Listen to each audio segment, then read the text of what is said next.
जय हिंद, वंदे मातरम। साथियों, आप सभी का फिर से स्वागत है चुनुए स्टडी IQ जीके पर। दोस्तों, आज की इस क्लास में हम लोग पढ़ने वाले जीके जीएस के अत्यंत ही इंपॉर्टेंट क्वेश्चन जो कि आपके आने वाले सभी गवर्नमेंट एग्जाम के लिए महत्वपूर्ण है। अगर आप किसी भी गवर्नमेंट एग्जाम की तैयारी कर रहे हैं तो आपके लिए सभी क्वेश्चन इंपॉर्टेंट होने वाला है। तो आप लोग वीडियो को पूरा जरूर देखिएगा और वीडियो पसंद आए तो अपने दोस्तों के पास इस वीडियो को शेयर जरूर कीजिएगा।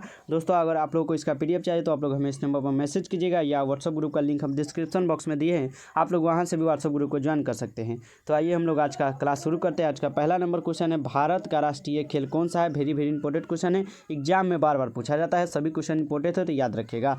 चलिए, भारत का राष्ट्रीय खेल कौन सा हो जाएगा, तो हो जाएगा हॉकी। ऑप्शन बी आप लोग याद रखिएगा। चलिए आगे बढ़ते हैं और अगला नंबर क्वेश्चन की ओर बढ़ते हैं। अगला नंबर क्वेश्चन क्या है हमारा, राष्ट्रीय मानव अधिकार दिवस कब मनाया जाता है, बताइए। राष्ट्रीय मानव अधिकार दिवस जो है कब मनाया जाता है, तो ये मनाया जाता है 10 दिसंबर को। ऑप्शन सी आप लोग याद रखिएगा। चलिए आगे बढ़ते हैं। अगला नंबर क्वेश्चन है, कथकली किस राज्य का लोक नृत्य है। कभी कभी आपको नृत्य के बारे में कुछ क्वेश्चन पूछे जाते हैं तो आप लोग याद रखिएगा। कथकली किस राज्य का लोक नृत्य है, तो ये हो जाएगा केरल का। ऑप्शन डी आप लोग याद रखिएगा। दोस्तों, आज थोड़ा गला में प्रॉब्लम होने के कारण आवाज़ थोड़ा मिस्टेक है, इसके लिए आप लोगों से मैं क्षमा चाहता हूँ। चलिए क्वेश्चन देखिए आज का, मानव द्वारा सबसे पहले किस धातु का प्रयोग किया गया था। वेरी वेरी इंपॉर्टेंट क्वेश्चन है, एग्जाम में बार बार पूछा गया है तो याद रखिएगा। मानव द्वारा सबसे पहले किस धातु का प्रयोग किया गया था, तो ये किया गया था, इस क्वेश्चन का राइट आंसर हो जाएगा ऑप्शन डी, तांबा का प्रयोग किया गया था। ऑप्शन डी आप लोगों को याद रखना है। मानव द्वारा सबसे प्रयोग किया गया क्या है, तो तांबा है। ऑप्शन डी याद रखिएगा, डी हो जाएगा। चलिए अगला नंबर क्वेश्चन है, वसा में घुलनशील विटामिन कौन से, बताइए। वसा में घुलनशील विटामिन कौन सा हो जाएगा, तो ये हो जाएगा A और C। ऑप्शन सी आप लोगों को याद रखना है। चलिए आगे बढ़ते हैं और अगला नंबर क्वेश्चन देखते हैं। अगला नंबर क्वेश्चन है, आईने अकबरी पुस्तक के लेखक कौन है। वेरी वेरी इंपॉर्टेंट क्वेश्चन है, एग्जाम में बार बार पूछा गया है, याद रखिएगा। हो सकता है अगले एग्जाम में आपसे पूछ दिया जाए। आईने अकबरी पुस्तक के लेखक कौन हो जाएगा, तो ये हो जाएगा फूल फजल। ऑप्शन डी आप लोग याद रखिएगा। चलिए आगे बढ़ते हैं, अगला नंबर क्वेश्चन देखते हैं। अगला नंबर क्वेश्चन है, आकाश में तारों के टिमटिमाते हुए दिखाने का क्या कारण होता है, बताइए। आकाश में जो तारा टिमटिमाता है उसका कारण क्या होता है, तो इनका जो कारण होता है प्रकाश का अपवर्तन। ऑप्शन बी याद रखिएगा। चलिए अगला नंबर क्वेश्चन है, बांग्लादेश का राष्ट्रगान किसने लिखा था। बांग्लादेश का राष्ट्रगान जो है किसने लिखा था, तो रविंद्रनाथ टैगोर। ऑप्शन बी आप लोग याद रखिएगा। चलिए आगे बढ़ते हैं और अगला नंबर क्वेश्चन देखते हैं।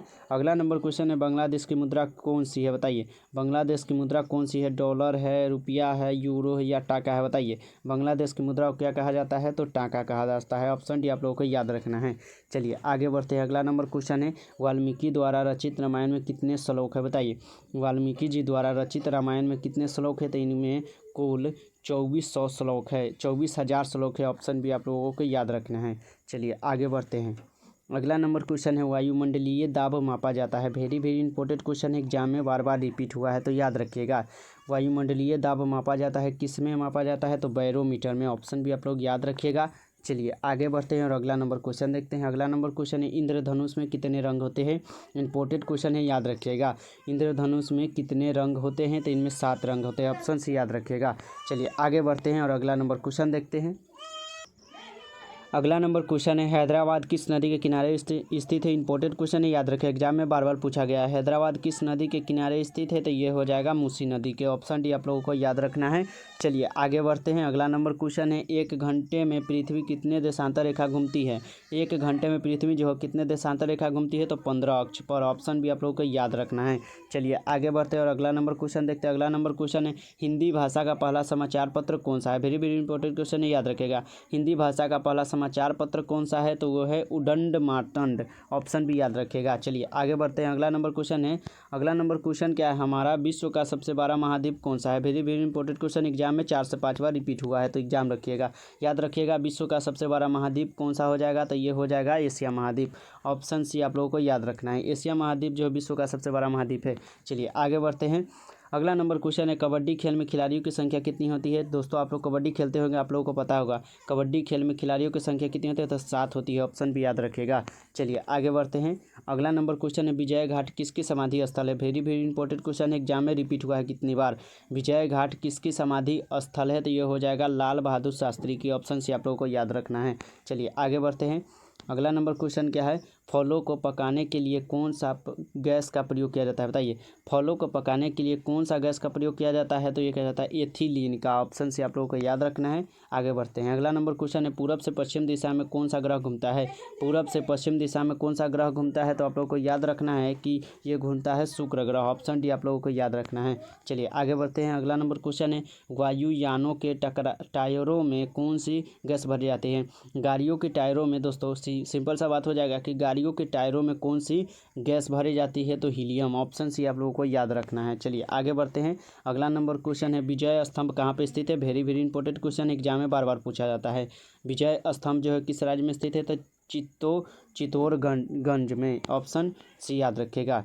अगला नंबर क्वेश्चन है, हीराकुंड बांध किस नदी पर बनाया गया है? वेरी वेरी इंपॉर्टेंट क्वेश्चन है। इसका आंसर आप लोग हमें कमेंट बॉक्स में बताइए, क्योंकि हम ये क्वेश्चन कितनी बार आप लोगों को बता चुके हैं। चलिए इसका आंसर आप लोग कमेंट बॉक्स में बताइए। हीराकुंड बांध जो है किस नदी पर स्थित है? लूनी नदी, ब्रह्मपुत्र नदी, महानदी, यमुना नदी। चलिए इसका आंसर आप लोगों को कमेंट बॉक्स में बताना है। देखते हैं कितने बच्चे कमेंट में हमें इसका आंसर बताते हैं।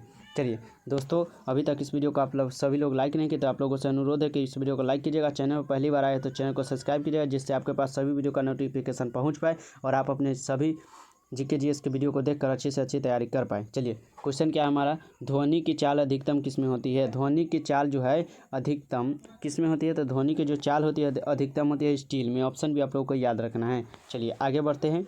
अगला नंबर क्वेश्चन है, ध्वनि की तीव्रता किस में मापी जाती है? बताइए, ध्वनि की तीव्रता जो है किससे मापी जाती है? तो ये मापी डेसिबल से। ऑप्शन डी आप लोगों को याद रखना है। चलिए आगे बढ़ते हैं। अगला नंबर क्वेश्चन है, ऑस्ट्रेलिया का राष्ट्रीय पशु क्या है? वेरी वेरी इंपॉर्टेंट क्वेश्चन है। ऑस्ट्रेलिया का राष्ट्रीय पशु क्या हो जाएगा? तो कंगारू। ऑप्शन भी याद रखिएगा। चलिए आगे बढ़ते हैं। अगला नंबर क्वेश्चन है, ऐसा कौन सा पेड़ है जिसमें लकड़ी नहीं होती है? बताइए, ऐसा कौन सा पेड़ है जिसमें लकड़ी नहीं होती है? तो केला में, जिसमें लकड़ी नहीं होती। चलिए आगे बढ़ते हैं। अगला नंबर क्वेश्चन है, फूलों की घाटी कहाँ पाई जाती है? Very very important question, exam में बार बार पूछा जाता है। फूलों की घाटी कहाँ पे स्थित है? तो फूलों की जो घाटी है वो हो जाएगा उत्तराखंड में। ऑप्शन डी आप लोग को याद रखना है। याद रखिएगा ऑप्शन डी, फूलों घाटी जो है उत्तराखंड में स्थित है। चलिए अगला नंबर क्वेश्चन है, रैम का फुल फॉर्म क्या है? रैम का फुल फॉर्म क्या होता है? तो ये हो जाएगा रेडम एक्सेस मेमोरी। याद रखिएगा। चलिए आगे बढ़ते हैं और ये हमारा लास्ट प्रश्न है, ओजोन परत क्षय का मुख्य कारण कौन सी गैस है? बताइए, ओजोन परत क्षय का मुख्य कारण कौन सी गैस होता है? तो ये हो जाएगा क्लोरोफ्लोरोकार्बन। क्लोरोफ्लोरोकार्बन हो जाएगा। ऑप्शन से आप लोग को याद रखना है। दोस्तों आप लोगों को 30 में से कितना सही हो, आप लोग अपना टारगेट हमें बताइएगा जरूर। आप लोग को ये वीडियो कैसा लगा हमें कमेंट बॉक्स में अपना राय बताइएगा। और अभी तक इस वीडियो को लाइक नहीं किया तो इस वीडियो को लाइक कीजिएगा। चैनल पर पहली बार आए थे तो चैनल को सब्सक्राइब कीजिएगा। आप लोगों को अगर इसका पीडीएफ चाहिए तो आप हमें इस नंबर पर आप सभी बच्चे मैसेज कीजिएगा 962 18 834। आप सभी बच्चे इस नंबर पर हमें मैसेज करेंगे, जितने बच्चे नए हैं हमारे चैनल पर, जहाँ पे आपको बिल्कुल फ्री पीडीएफ मिलेगा, एक भी पैसा आपका नहीं लगेगा, जिससे आप अपनी सभी कॉम्पिटिटिव तैयारी अच्छी तरीके से कर पाइएगा। चलिए हम किसी नेक्स्ट वीडियो में मिलते हैं, तब तक के लिए जय हिंद, वंदे मातरम।